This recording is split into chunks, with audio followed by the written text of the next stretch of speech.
We respectfully request the Sangha great virtues for the sake of this assembly and all living beings. Please turn the wonderful Dharma wheel to teach and guide us how to end birth and death, leave suffering and attain bliss, and quickly realize non-birth. Cung thính đại đức thắng thính, vì thứ pháp hội cấp nhớ thiết chúng sanh, tín chiến diệu pháp luân giao đạo ngã mùng, như há liêu sanh thoát tư ly khổ đạc lạc, tất chứng vô sanh. Homage to the Blessed, Noble, and Perfectly Enlightened One.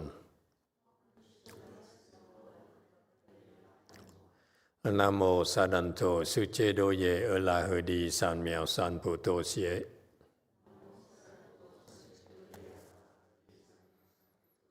Nam mô Tạc Đạc Tha Tu Ya Đa Ya A La Ha Đế Tam Miệu Tam Bồ Đà Toa.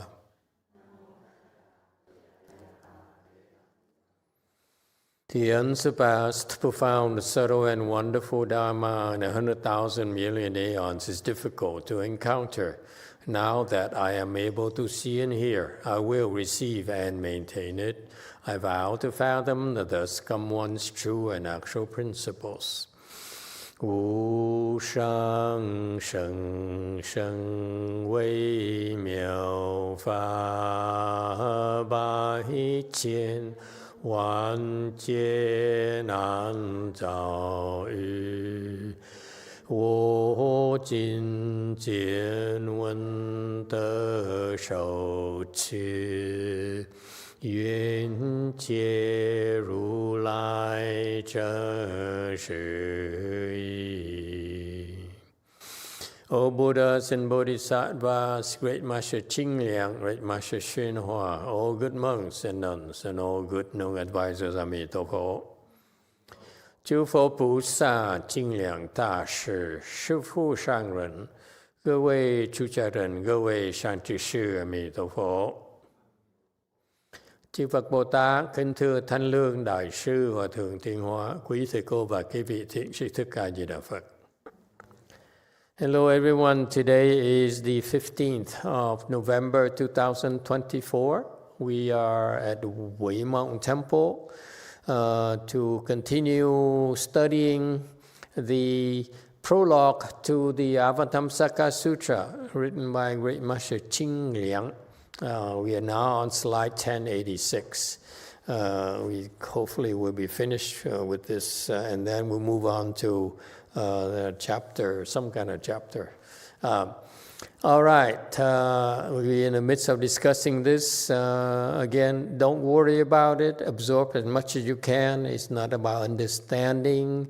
It's about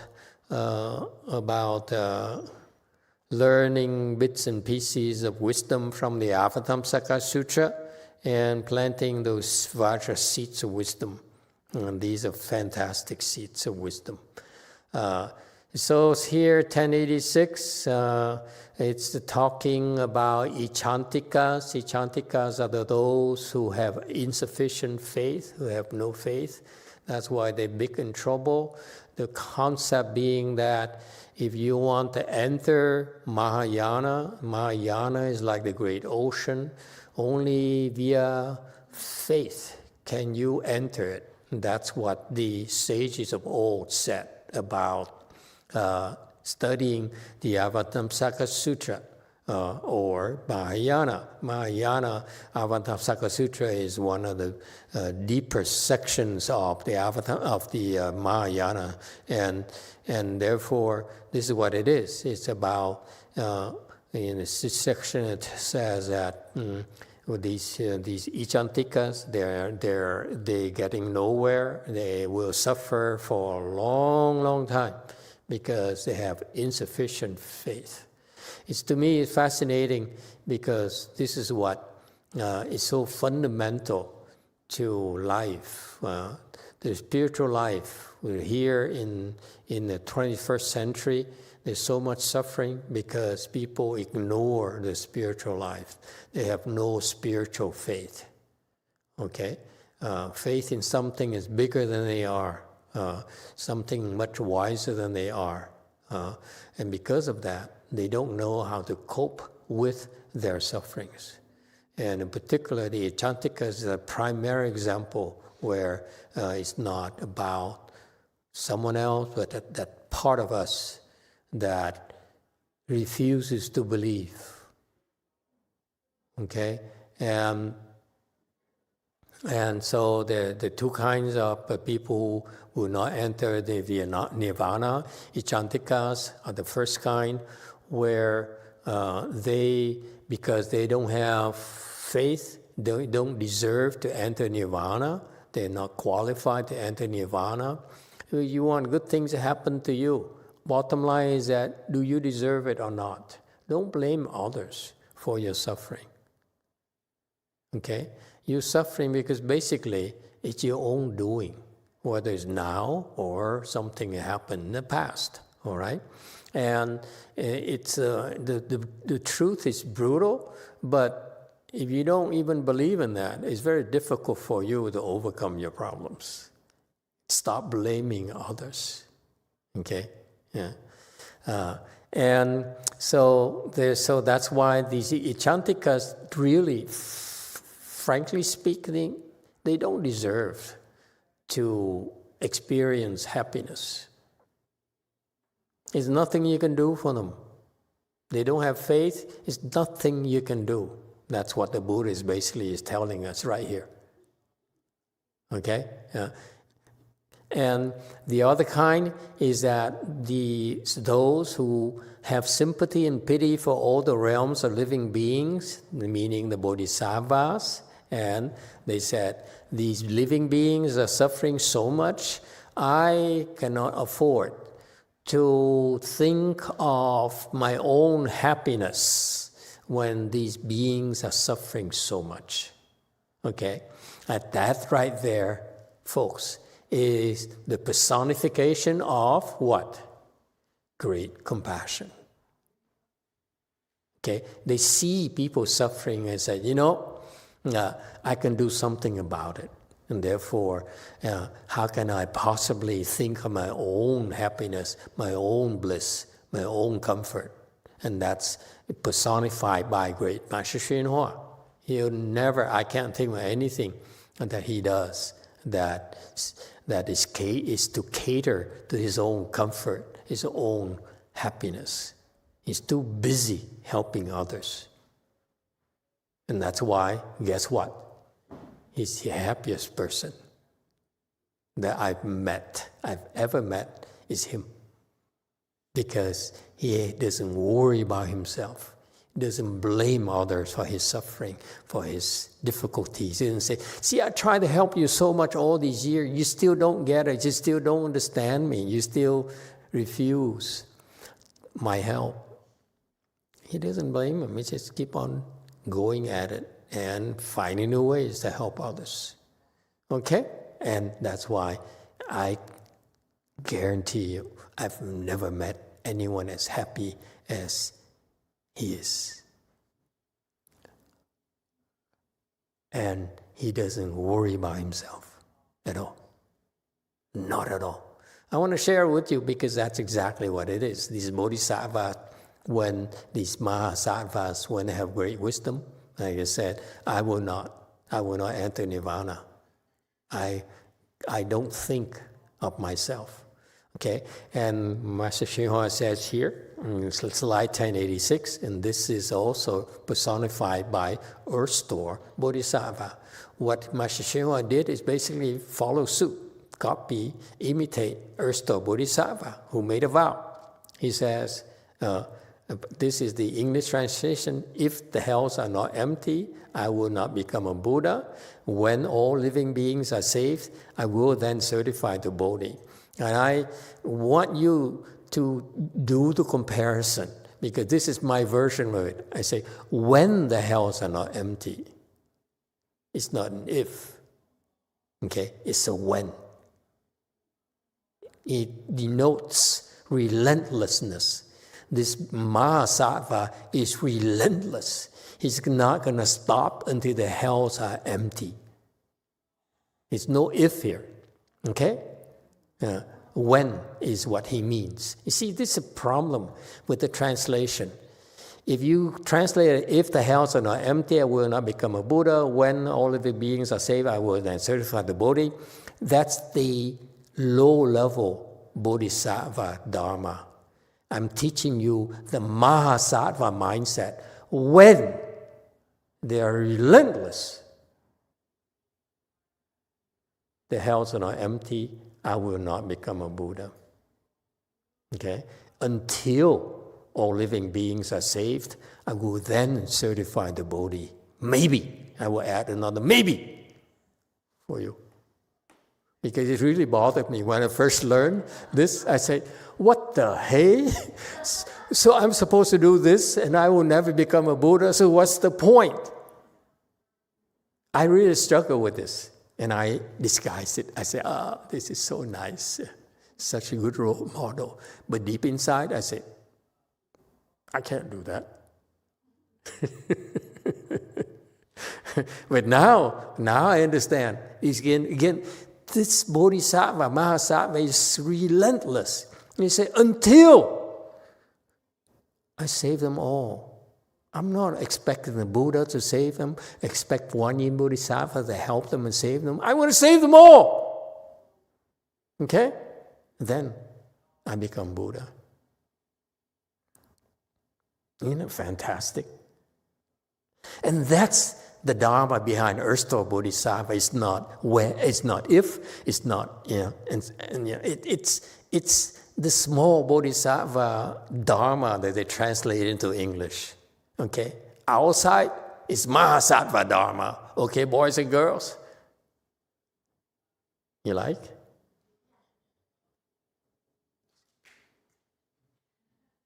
Special effects? Okay, thank you everyone.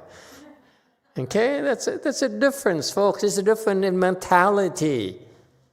Are you thinking big enough? You know what it takes to do it? What's the mindset behind these Mahasattvas? Okay? Yeah.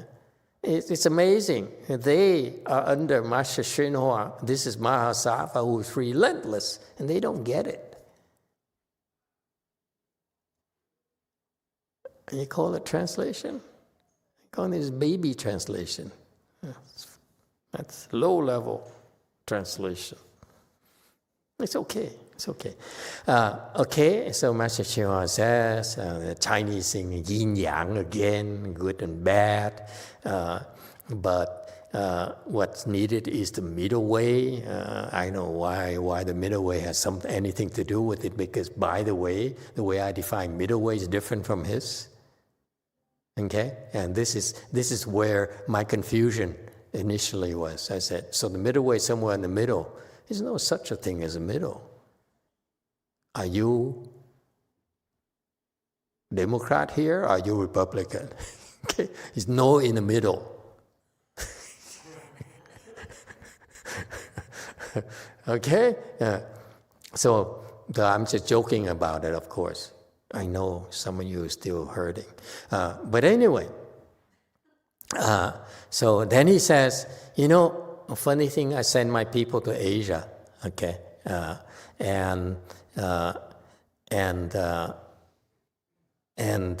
So he sent his disciples to Asia to receive full ordination, the first 5 bhikshus, bhikshunis, whatever. And they to remind you the story from the prior weeks, and they met this senior monk, okay, somewhere in Taiwan maybe, who said, you should not save women. And these brilliant Caucasian disciple, he said, that makes sense, because it's women who cause all the problems of the world. Be it as it may, okay? But we still want to save them.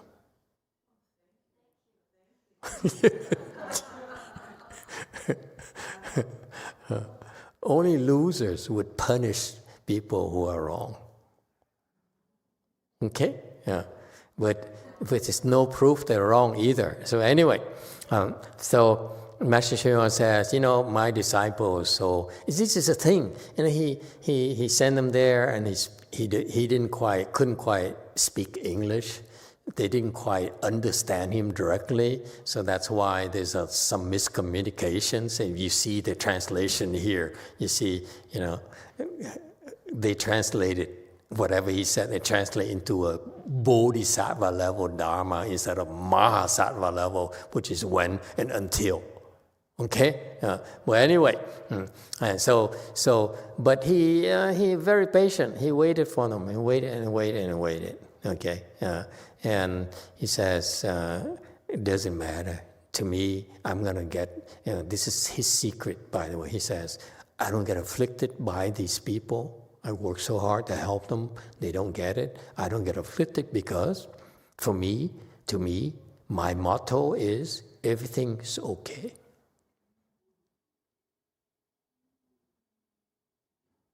This is Mahasattva Dharma. If you still find things that you're not okay with, then you still don't have real wisdom yet. Yes, one. Thank you, Master. Daniel Carrasco has a question. May I ask? Sure, why not? He asks, what exactly is nirvana and how is it related to Bodhi? I thought that Buddhists wanted to go to Pure Land. Yeah, we like both. How's that? We want to go to the heavens, we go to the Pure Land, we want to go to nirvana eventually. Okay, so it's all those things, meaning that it's called the middle way. We want heavens, we want everything. Okay, why do we want everything? Because our mothers are in the hells right now. And therefore, we want to go to the hells ourselves to help our mothers, to help our fathers, help our ancestors. How could we ignore it? And then there's some people who are ready, the conditions are ripe, and then they should go to the heavens. Nothing wrong with that. Okay? Because that's all they can afford. It's still better than going to the hells. Okay? And if you even have more blessings, then you should try to go to the Pure Land. See, that's a middle way. Okay, and that's what it means. You should not exclude anything. So nirvana is ultimately a place that is where you will find your true self, where you'll be eternally happy and you'll be pure. That's what that place is. Okay, and that place there is real. Many people have experienced it, and they said, I experienced nirvana, okay, I've seen it, I've been there, but I don't want to stay.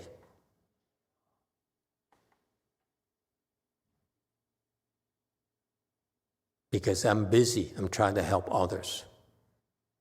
All right. And so this is one of his dharma here. Master Shuyan's dharma is that everything is okay. All right? And in a way, it works for him, but it didn't quite work for his disciples. 1088, great wisdom addressed him saying, which of those two kinds never enter nirvana? 大慧白言，此二何者常不入涅盘？ Okay, so this is he's quoting some sort of scriptures here. This is some bodhisattva called Great Wisdom, and he asked the Buddha. He asked, "What are the two kinds of beings who never enter nirvana?" 1090. Buddha replied, "The bodhisattvas never enter nirvana, not those who have burned up all of their good roots." 佛言：菩萨常不入涅槃，非焚烧一切善根者。 So 1091. You see, this is where Master Qingliang is very impressive. He read all these things. You know, he had read he's so literate. He's dual one. He read so many scriptures that you can count on him to have to give us proper cross references. So one of these scriptures, the Buddha replied, is the bodhisattvas who made a vow they won't enter nirvana until all living beings have entered nirvana, and therefore they won't never enter nirvana. Why is that? Because there are always living beings around. Okay, that's why they, instead of becoming Buddhas, they said, as long as there are living beings who are suffering, I will try to help them first. I will not worry by myself. Okay?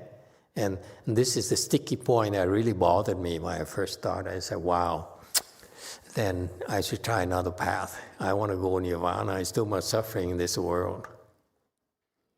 You know? And finally I understood now. I said, yeah, that's why. It makes sense. So have no doubt. Okay? This is a mindset of the Mahasattvas. He says, I see people suffering. I can't think of myself. And that's why they are so happy. Okay? Meaning that that's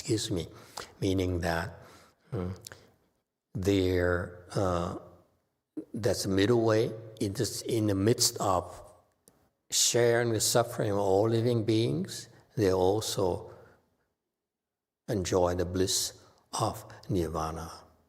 That is the middle way. Does it make sense now?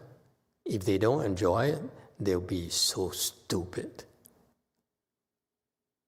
And you can never say the bodhisattvas are stupid, can you? Okay, so there is this Mahasattva kind of thing, dharma, where you just have to be aware of it. Okay, and this is where you have to believe. That's all. You don't understand. Okay, I couldn't understand logically. I struggle with that. Okay. Instead of doubting, I said, okay, let me shelve it. Okay, because Ersto Bodhisattva would never lie to me. You know, Master Shihua might lie to me, but not Ersto Bodhisattva. So I decided, I say, okay, if Ersto Bodhisattva said so, I believe so. Okay? And second one are those who burn up all the good roots, the Echantikas. You see, we have good roots. It's not like Echantikas don't have good roots. We all did good in the past. But what you have to pay attention to is not to burn up those good roots. So don't get a big head, says, I've helped the temple, I help living beings, I build hospitals, I print the sutras, and so forth. Yeah, you did. You created a lot of good, but if you're not careful, you can burn it all up as well, and you become a Chantika. How's that? Isn't it interesting? You cannot afford to be lax. Okay, you may do a lot of good, but one instant you you can burn up all the good roots, and you have to start over again.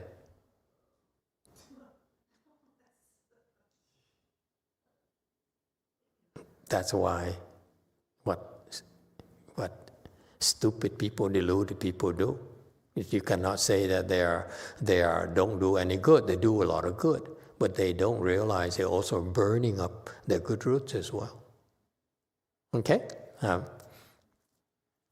Okay? And so, and then he says here, it's kind of interesting, he says here, the roots are dead, okay? But sometimes the good roots can grow back. And this is why these Vajra seeds are very important. That we are harnessing right now, we're planting right now, these Vajra seeds. They will wither and die because of your stupidity, our stupidity. But eventually, because they're Vajra seeds, they will resuscitate. Isn't that cool?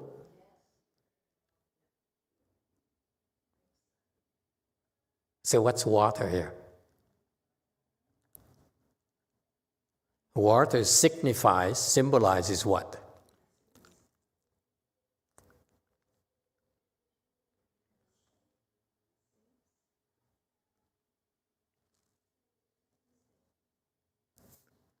One.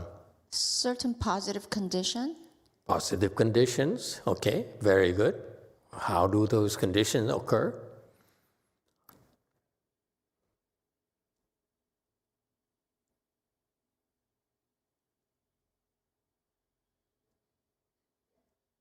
Yeah, one. Meeting someone who has a wisdom. Very good. Yes, JMT.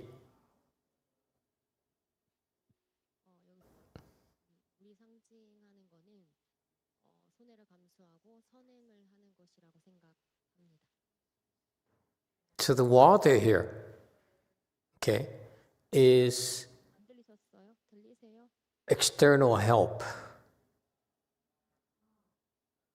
The help that's capable of resuscitating the goodness inside of you. Okay? And that's why the bodhisattvas come in. That's where they come in.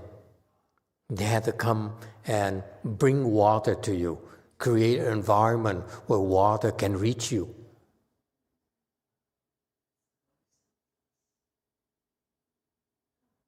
Buddhas and Bodhisattvas, that's what they make it happen, the miracles of the water that will resuscitate all your good roots, all your Vajra seeds. Okay? 1092. That is because while knowing that all dharmas basically are nirvana, they do not abandon living beings. 已知诸法本来涅槃，不舍一切诸众生故。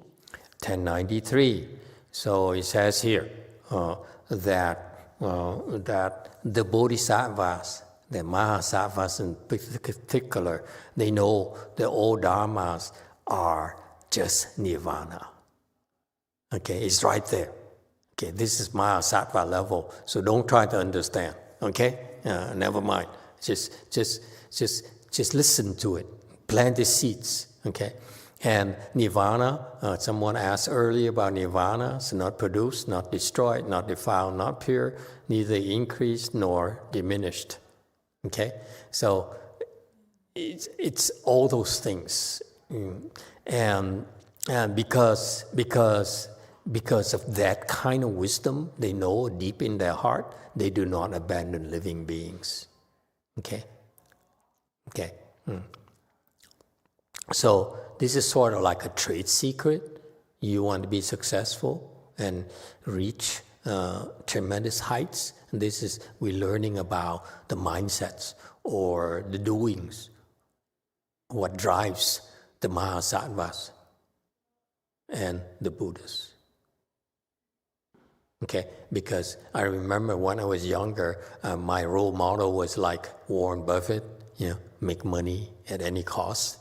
Yeah, or and so forth, and you don't realize that. You don't realize the real secret to success is we're learning right here.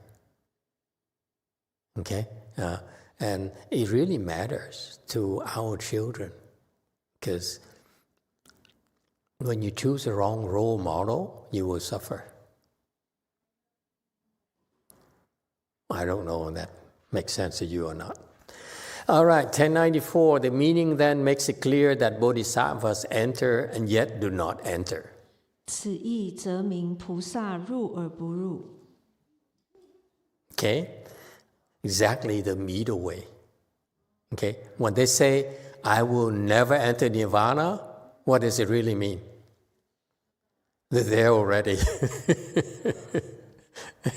And that's why, and this is why this is double talk. I will never enter nirvana is for you. It's a middle way. The Dharma has been spoken for you as well. Okay? I will never enter nirvana. You hear? Okay? But they're there already. And they're still here with us. All right? And of course, for intellectually, people will struggle with this. How come you say you double talk? You do and you don't. Okay? And that's Mahayana wisdom. Yes, one. Thank you, Master. So do you mean that the bodhisattvas are in at least two places at the same time? Yeah. It's just the way it is for them. Yeah, they're not restricted as you think. Okay, thank you. Okay, this is a different world from ours. Okay, it's not meant for you to understand. This is very important for you to remember. It's not something you can understand. You have to say, this is what it is, and you internalize it, and you see if that's a path that you want, you walk that path. Okay, we give you plenty examples, Mahasattva, Bodhisattvas, what they do, Master Shenhua, Master Qingliang, Master Suwat, whatever, in Chan, in Pure Land, and so forth. Those are the many examples that the Bodhisattvas, Mahasattvas chose to come to our worlds to show us the path. Remember the way? The way is their ways, what they did. All right? All right, 1096. Since it says that bodhisattvas never enter and not ichantikas, that makes clear that ichantikas later on certainly will enter. 既云菩萨常不入，非阐提者，则明阐提后必入矣。 Yeah, and see, so 1097, basically the Buddhas, when he teaches things, or bodhisattvas and teaches things, sometimes they appear to be contradictory. They will not enter nirvana, mahasattvas, but they are there already, and so forth. And or ichantikas will never enter nirvana. Actually, eventually they will. Okay, and so it's not the way you think.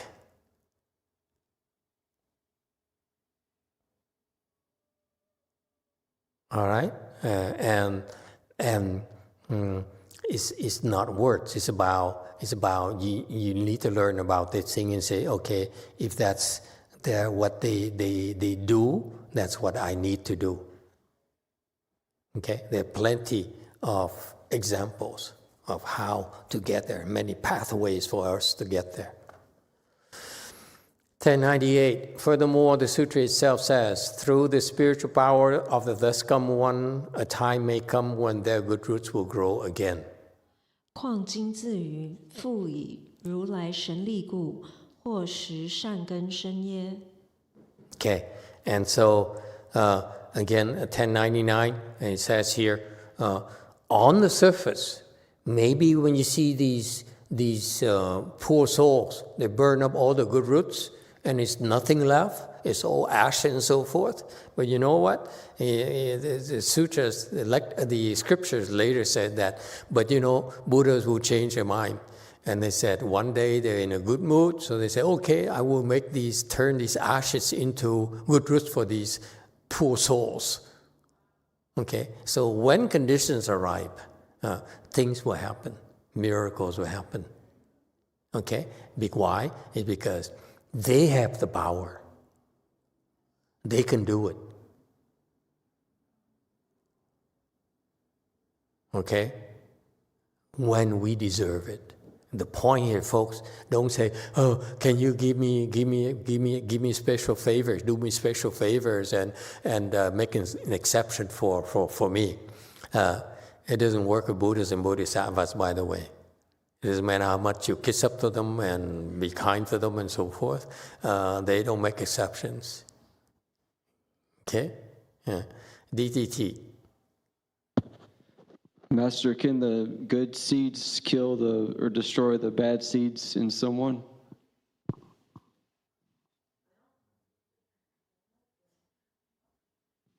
Is it possible to destroy the bad seeds of someone? Yes, can the good seeds destroy the bad seeds within someone? The good seeds destroy the bad seeds of someone.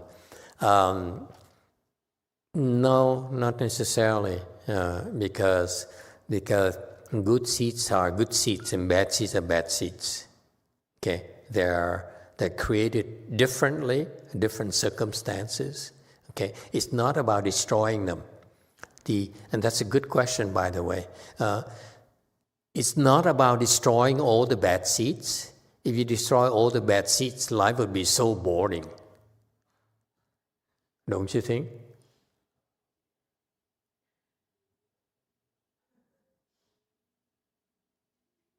There's no more challenge. Think about it, okay?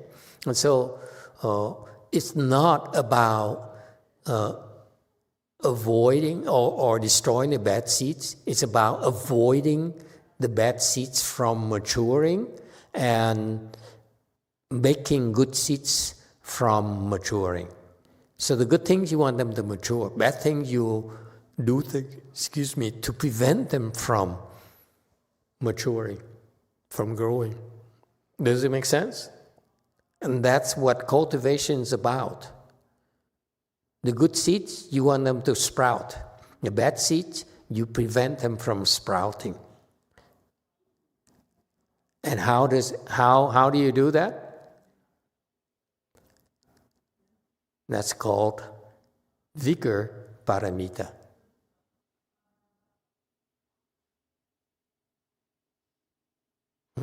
When you see bad seeds and you're learning more and more about how bad seeds grow, that's when you work hard and harder to make sure they don't grow. And you know, you're learning more about how good seeds grow, then you do work harder and harder to make them grow sooner, faster. And that's part of cultivation. Does it help? You look at the wrong side of the equation. There's no need to be obsessed about, I want no bad seeds. We all have bad seeds. It's natural. Sometimes the bad seeds are important because when these bad seeds are the ones that help us get close to the evil people so that we can help them. You bet. You think you're going to go to the demon and say, I'm a goody two-shoe, I am a good person, I want to be your friend. You have to come to the demon king and say, I hate people, I want to kill people. They don't deserve to live. Okay? And that's how you get close to the demon king. That's the only way for you to connect with him. Yes, one.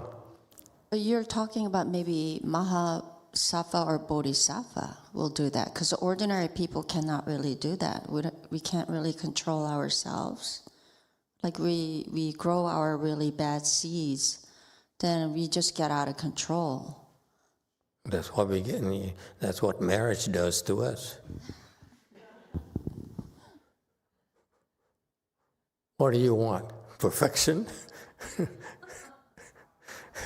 No, I'm joking, but think about it. We do things because of the good and bad seeds that mature at different ways. And so in the midst of goodness we also do evil things. That's natural. Okay?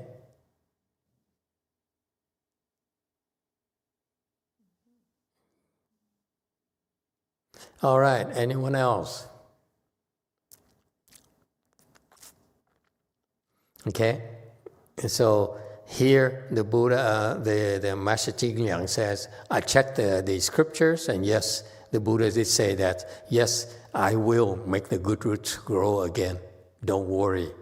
Okay? Because when it's time, when it's necessary, let's send them down to the hells. Let's get these evil things mature, send them down to the hells. Okay? Let them suffer. And then eventually, when they are more malleable, when they are not as intransigent, then they are willing to listen, then let's make the good roots mature. And that's the power of the Buddhas.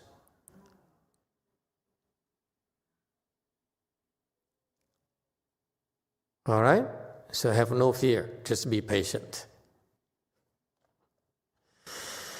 1100. In row 5 of the adornment, there are also two kinds of lacking of the nature. One that bounded by time, and two ultimate. 庄严第五，无性亦有两种，一是时边，二者毕竟。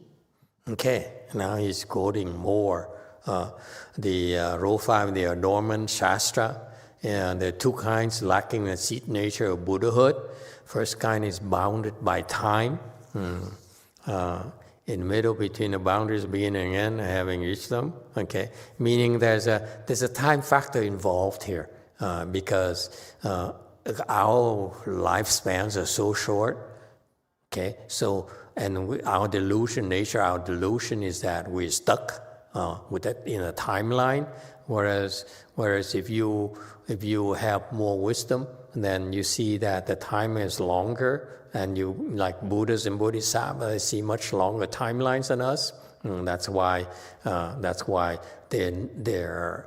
time is not right for them yet. Okay, for the seeds to mature, and two, the second kind is the ultimate. In the way it is in final analysis. I don't know what that means. Okay, and he will elaborate. 1102. That bounded by time is temporarily not having it, meaning the previously mentioned ichantikas. 时边未暂时之无，即前阐提。 Okay, so furthermore, the scripture says bounded by time, meaning that right now it appears that way, as if they have no good roots, but actually it's only temporary. Okay, and whereas that refers to the ichantikas right now in this span of time period. They don't have any good roots because you look, you cannot find them. All right? And 1104, the ultimate if forever, not having it, meaning the greatly compassionate bodhisattvas. 毕竟为永无，即大悲菩萨。 Okay, and so this 1105 is that the ultimate is not ever having good roots to enter nirvana. And this is what the bodhisattvas are, meaning that there's one aspect in their vows, in their lifestyle, where they said, I don't want to enter nirvana. Okay?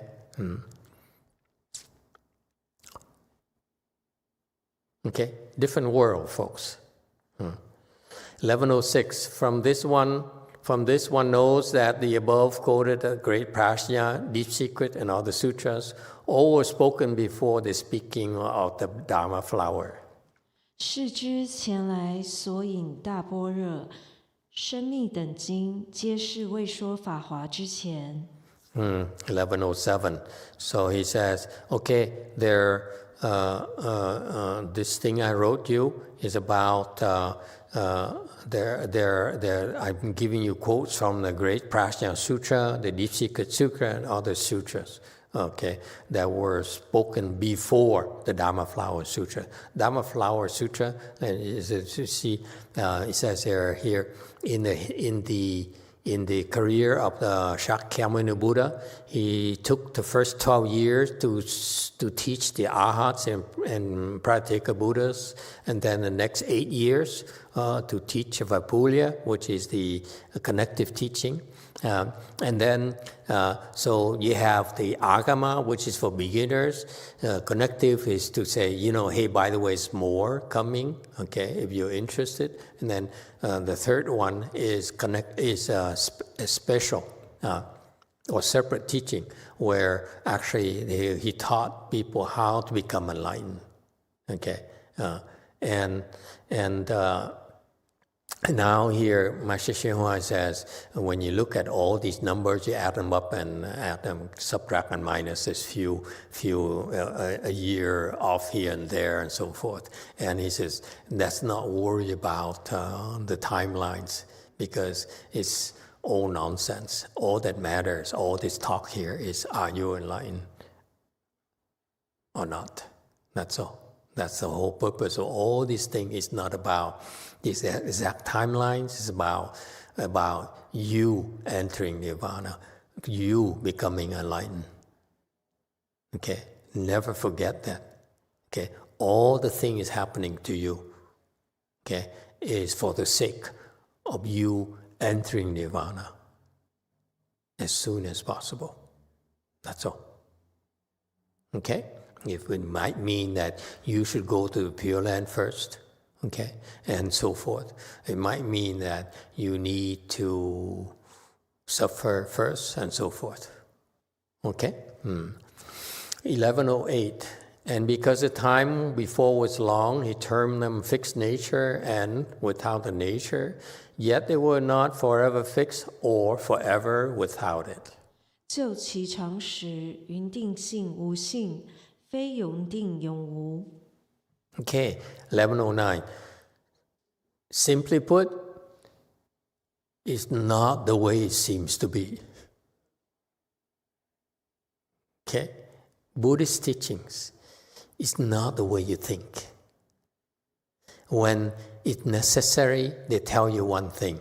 Okay? When you're confused, they have to give you candies and baozi and pho. And then when you get better, then give you, I don't know, bread and cheese.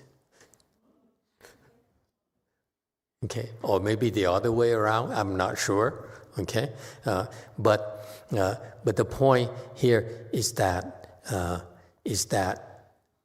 that's why I said earlier about the one thing that is very important is faith, because it's not something you can understand. Because they're not simply here to save you only. They need to save a lot of people at the same time. Okay? And so that's why they do certain things certain ways that it's not something you can understand. All right?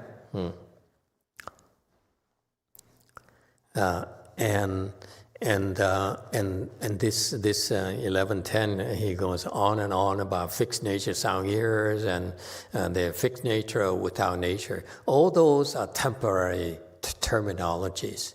Very much like, let's look at ourselves. This lifetime, you are Filipino, Korean, Mexico, Vietnam, and so forth. Okay, and that's only a good 100 years. And next 100 years, who knows what you're going to be.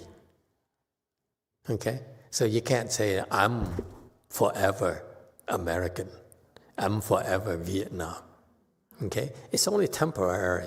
You need to look at the bigger timeline. Okay?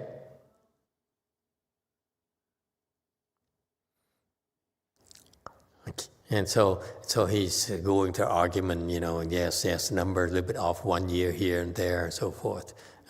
You can do it so that 50, 49 years, whatever, who cares? Okay. And then he rambles on. He says, I send people to Hong Kong to lecture, to Taiwan, send people to Taiwan to take precepts, okay, and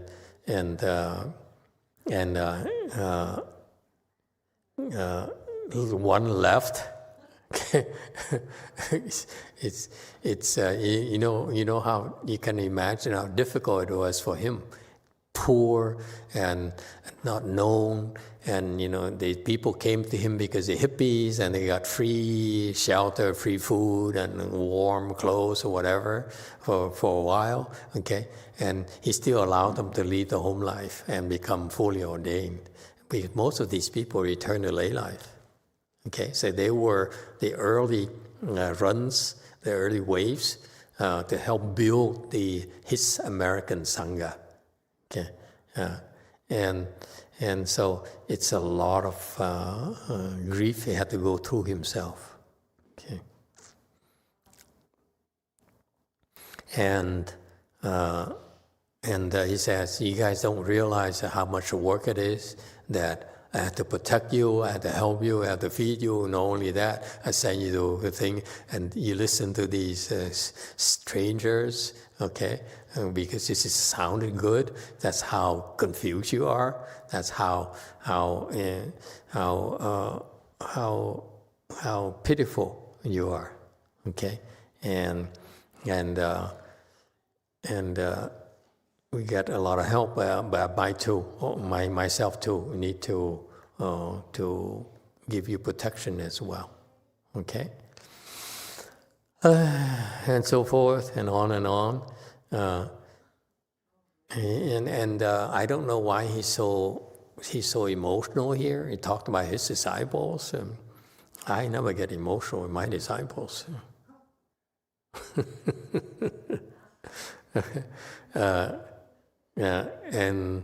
And he says, I relate to you.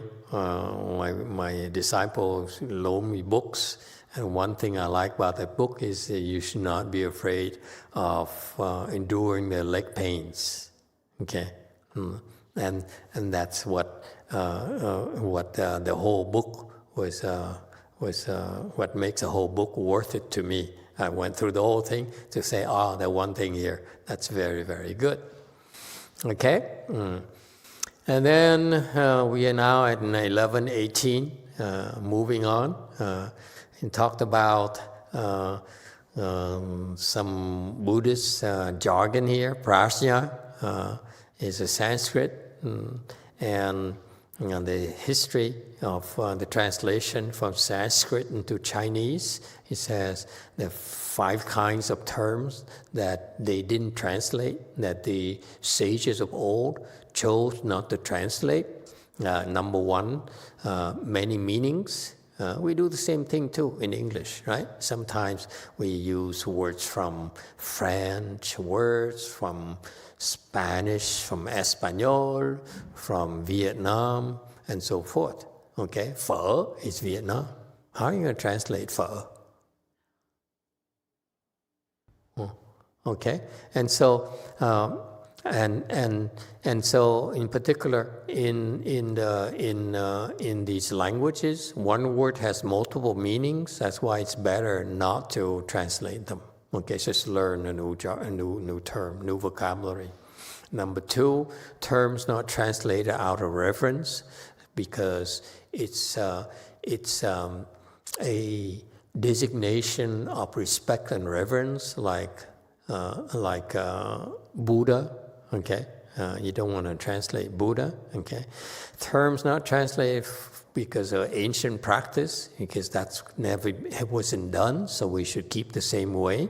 And number 4, the things that don't exist in our areas. For example, what don't exist in our areas? Kimchi. Okay, it's not here, so that's why we use those things, those words. And number 5, not translated because it's secret, like in mantras. Okay, mantras have a lot of secret words that are not translated because they are language of Buddhas. And prajna has 3 types. You have to memorize this. This is important for you to memorize because eventually it will make sense to you. 3 kinds: literary prajna, contemplative prajna, and real mark prajna. So what we're doing, this is what we're doing with you. The last 19 years, I've been teaching you literary, contemplative, and real mark prajna.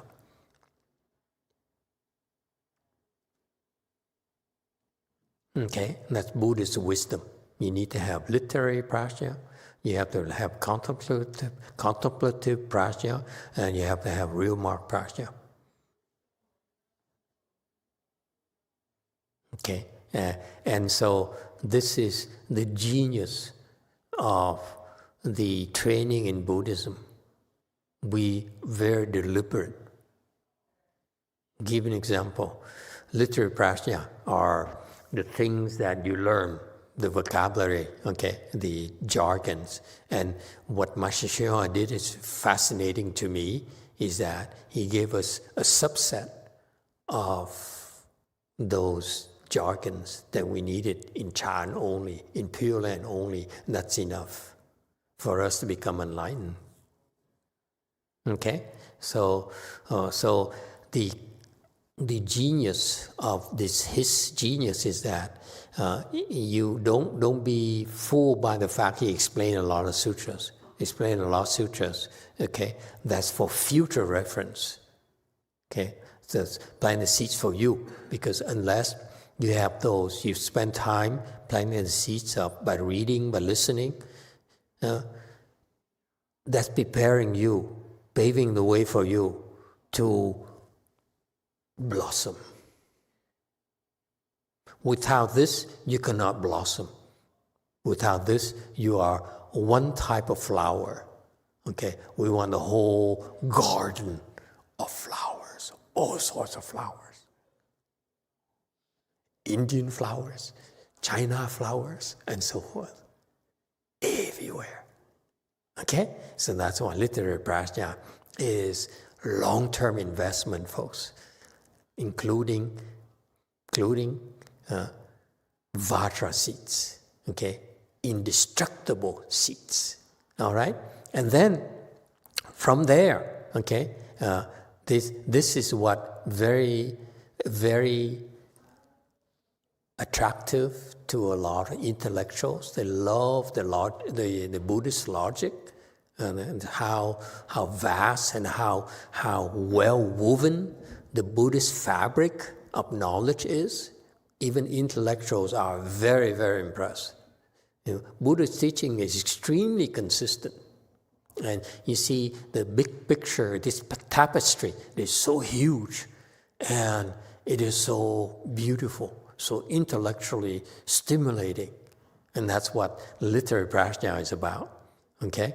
But it cannot stop there. It's just a starting point. It's one of the 3-pronged, okay, of the bar stool, if you will. You need the other two. The other two is you need to learn to contemplate, okay, meaning chan, meaning concentration. You need to develop and increase your concentration. Okay? Because what happened with literary prajna is that you know these concepts, they're words only in your head. Unless you have contemplative prajna, you cannot possibly penetrate, go beyond the meaning of the words. Am I making sense to you? Words are words. Okay? People in the world, they're making a mistake of dwelling at the level of words. Okay? We in Buddhists know better. We know that we first teach you vocabulary, but then we teach you how to pierce through the meaning of the words.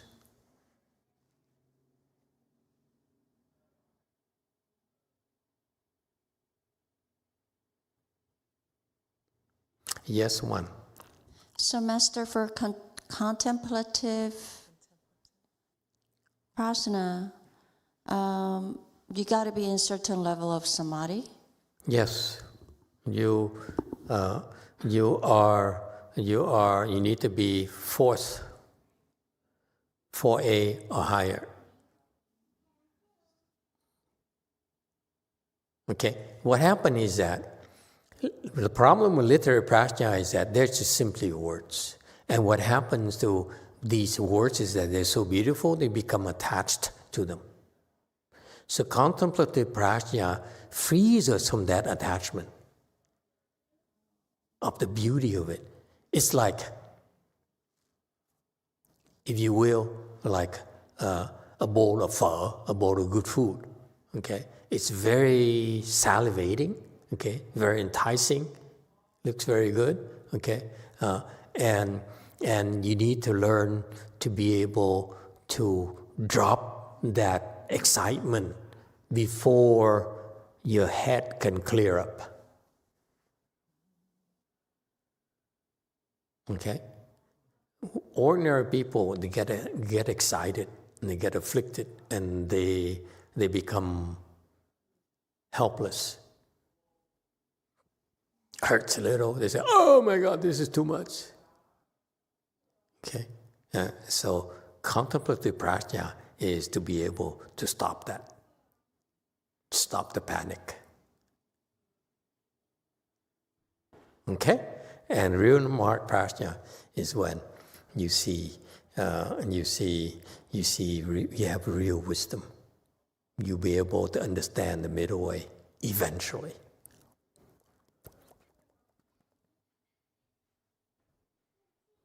Meaning that you understand something that ordinary people or people below you cannot understand. There's no way to tell them. That's when you become humble. I know so much, but I can't tell you. Because I tell you, you won't believe me. Okay?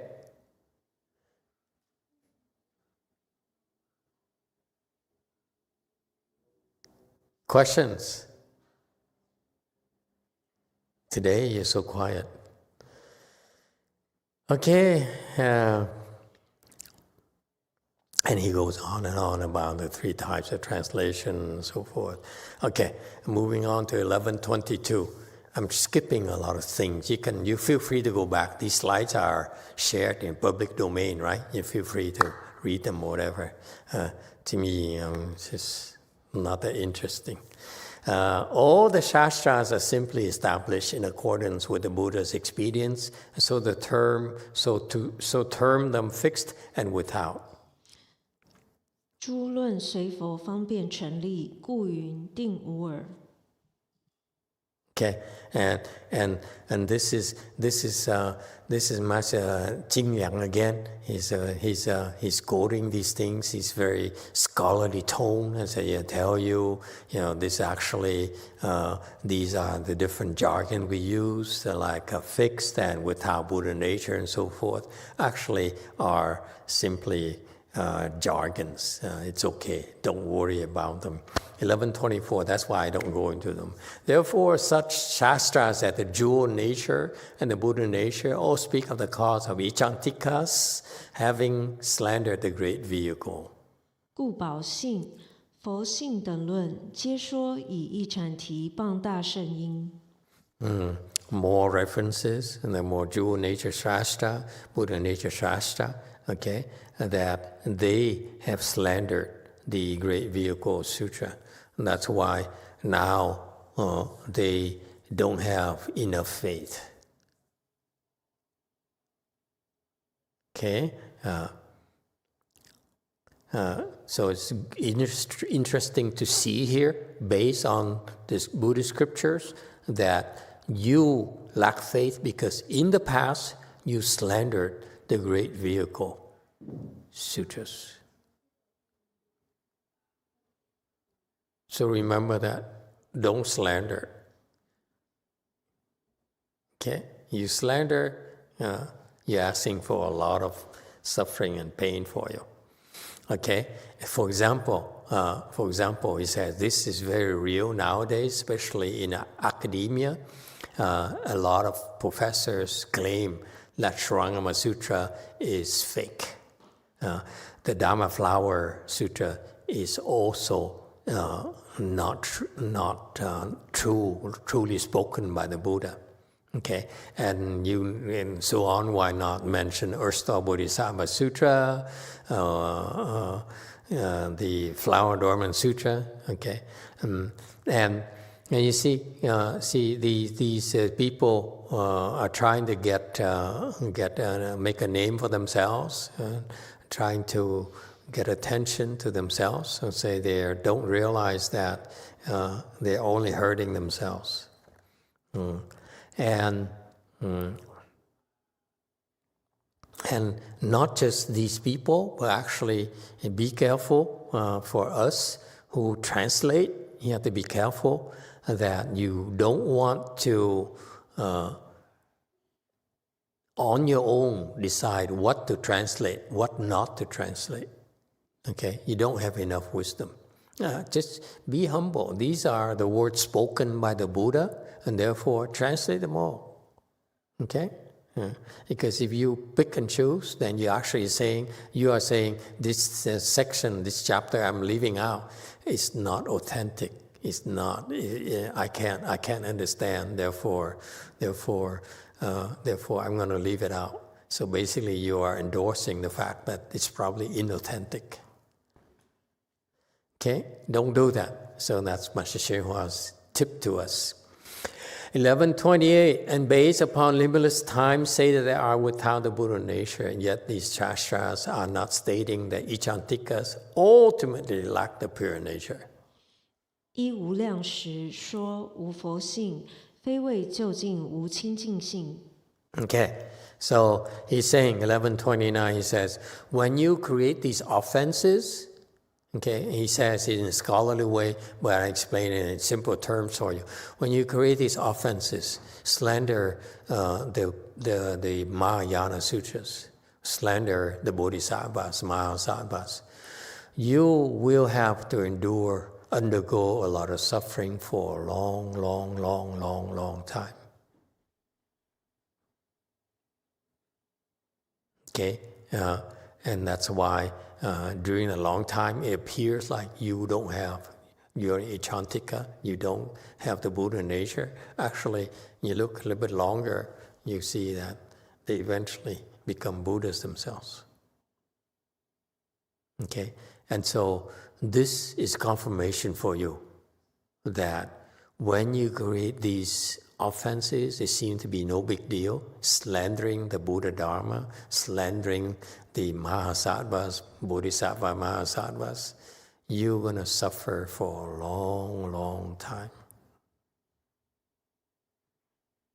Is it worth it?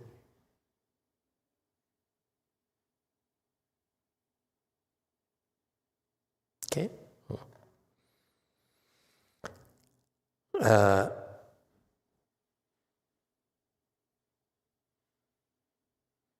Okay, and then he told another story here, 1130. Here's a piece of fiction, although claimed to be a real story about 18-year-old male novice monk. And he has the desire to travel and study at various temples. And he was told by his teacher that no matter what, he shouldn't have thoughts of sexual desire. Okay? Yeah, right. It's sort of like telling your boy that you're bound to fail. So one evening it was getting dark, he stopped by a temple. A young female novice, a little bit younger, opened the door. His teacher is away. And he says, okay, since back then they travel and by foot, and monks could not ride horses, okay, or donkeys, because out of compassion, we are not allowed to ride horses. Okay, and so they walk everywhere by foot. And so since he wanted to go to many temples to study and stay at various temples. So he gets to spend the night at strange places. It turns out he stopped by a temple, a nun temple, and he didn't realize a nunnery. Okay, because the nun temples and male temple, they're all the same looking from the outside. So knock on the door and asking to, and what monks and nuns do, they are entitled to because all the temples are part of the triple jewel assets. So they're all entitled to use it under the right circumstances. Okay, and so he knocked on the door and asked to stay the night, and it turns out it's a nunnery, and the nun in charge was away. It's only a female novice was around, and so he said, "Okay, no problem. I stay outside." Okay, but she says it's okay. We are the same family. You can come in. Okay, maybe stay in the yard or something. It's a big temple. And she was found in to be good looking. He says, "You know what? We have a lot of rooms too. Go in and stay in one of the rooms." Okay, and this is what happens when you spring out on your own too soon. Okay, your master says have no sexual desire. Duh, as if something you can control. Seriously. and then you see these people and these so-called nice people who are kind to him, and so he said, "Well, I have only honorable intentions. I have nothing. Okay, but if there's no danger here because I can control myself. Okay, I have no thought of sexual desire, so I can stay inside one of the rooms. But just to be safe, he bolted the door. And the girl is sort of novice girl is sort of crafty. He said, "Can I get into your room and look for something? It's important. I can't wait till tomorrow." And he says, "No, you can't come in because it's inappropriate." And she says, "You don't let me know I die here." Okay. And he says, "You can die all you want. I don't know you." Lack of compassion. And what an interesting story. The story claims that the female novice who was burned by the fire of this sexual desire died on the spot. Yeah, really. As if women are that stupid, It's probably that story written by a man. They have no clues. Okay, that's not how it works with women. True? No way you're going to burn by sexual desire. You should say, "Oh, next." And Master, how is it going to happen? Okay. But anyway, the thing is that the next day, the nun teacher came back and saw the ashes of the disciple. She got really upset, afflicted, and got him arrested. Okay.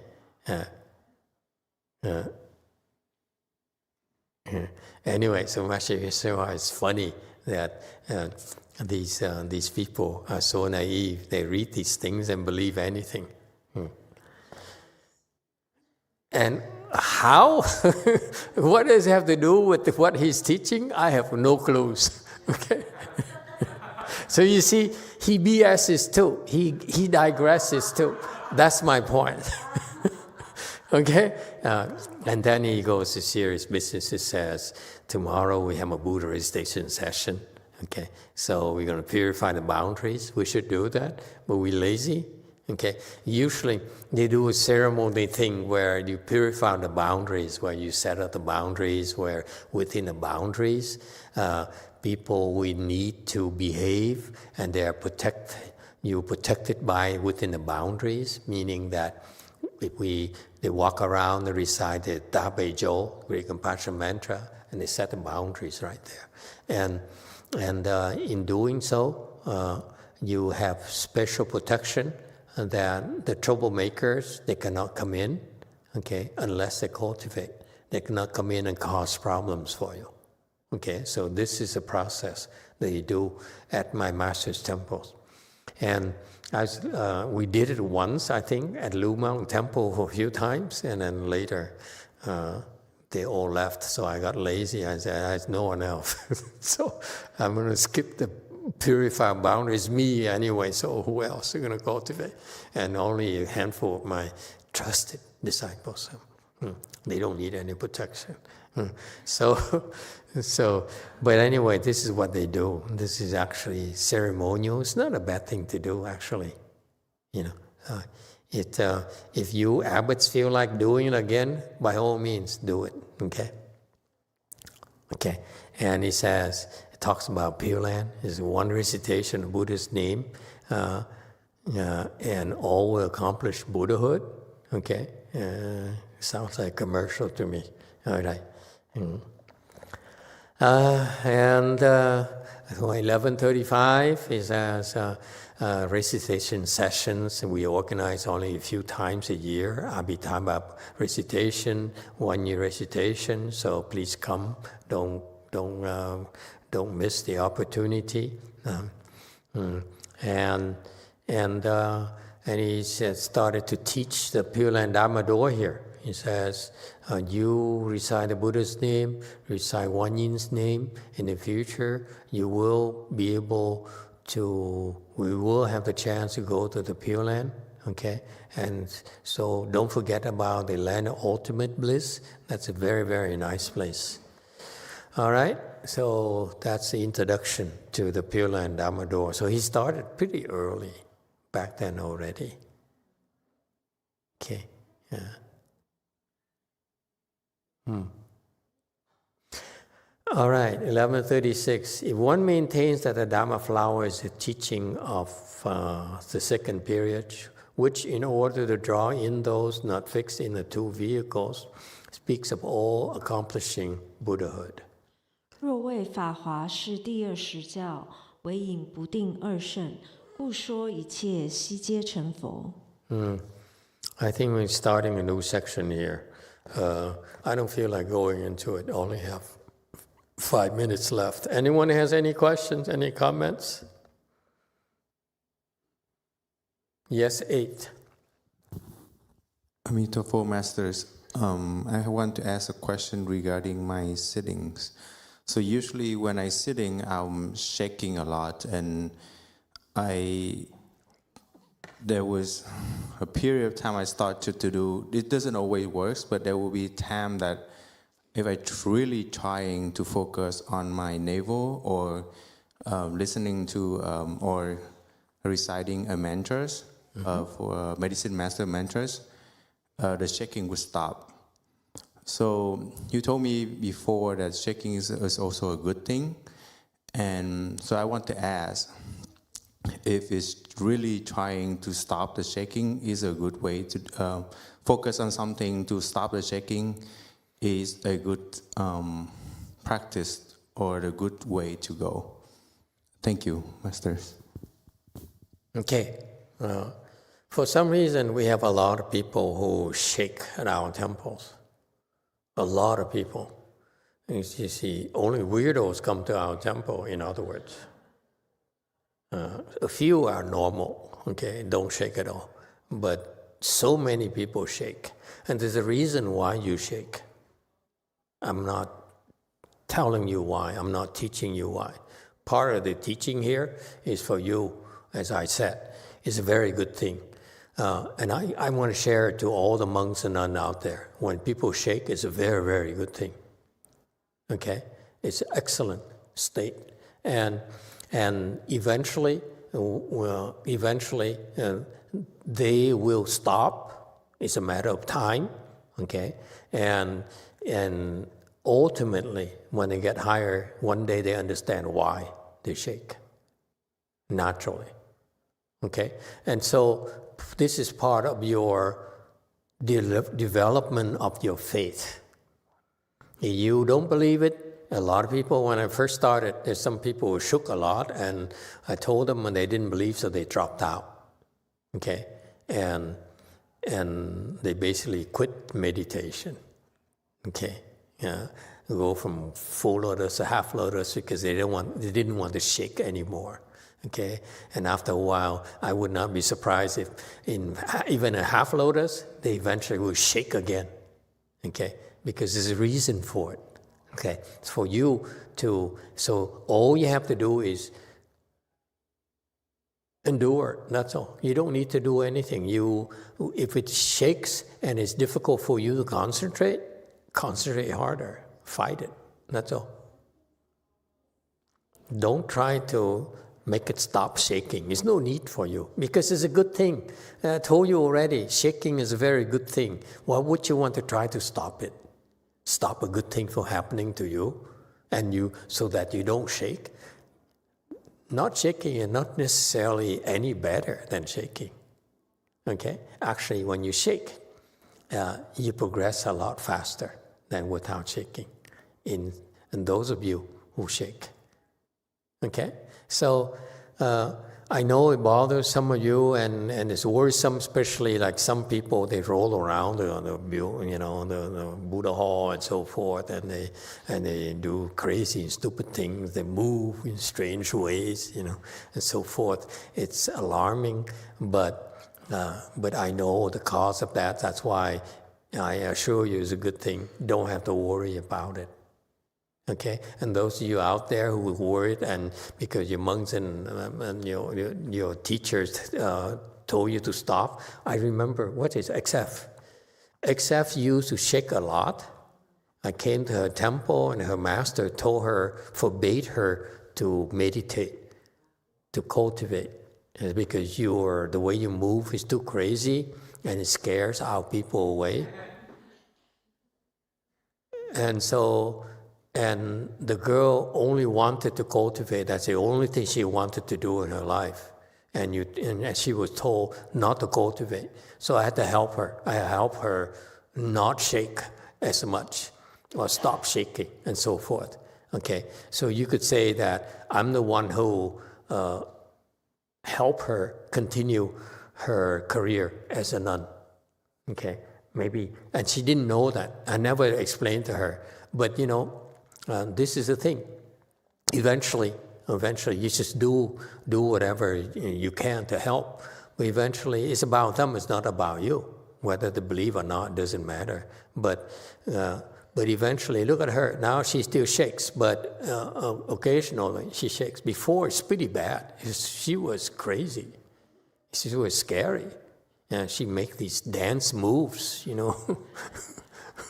It's really fascinating, so entertaining to me. But it scared the Koreans. The Koreans who went to her temple, they frightened. They said, "Are you possessed by a ghost or something?" And so, there she is. Look at her, how happy she looks nowadays. Before the master, "Why did you do that? Stop it!" Okay. So my point being, it's a good thing. Don't worry about it. And you try to, in spite of the shaking, in spite of anything, when people think of you or laugh at you or make fun of you, how difficult it is, you endure it. Okay, that's part of your training. That's all. Look at her now. Shake. XF, can you shake a little? You remember I said? Okay? Don't be, it's a good thing. That's all you need to know. Endure, that's all. It's difficult, you keep at it. It's more difficult, the harder you try.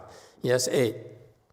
Yeah, thank you, Master. Just to clarify that I do not worry. I mean, kind of get used to it. I just wonder, sometimes it can be stopped. and then the other time it couldn't be stopped, and then just Why did you stop? I didn't tell you to stop it.